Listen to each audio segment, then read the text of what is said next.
நான் உங்கள் சிப்பிப்பாறை ஜோதிடர் ஆதி ராகவன் ஜெயபாலாஜி. அதாவது என்ன சொல்கிறாங்க,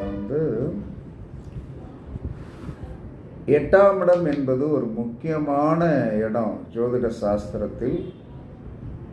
அந்த 8ஆம் இடத்தில் இருக்கிற கிரகத்தின் காரகத்துவத்தை நாம் அனுபவிக்கக்கூடாது. 8ஆம் இடத்தில் இருக்கிற காரகத்துவத்துக்கு, அந்த கிரகத்துடைய காரகத்துவத்தை அனுபவிக்கக்கூடாது. அந்த கிரக காரக உணவை நம்ம தானம் செய்யணும்.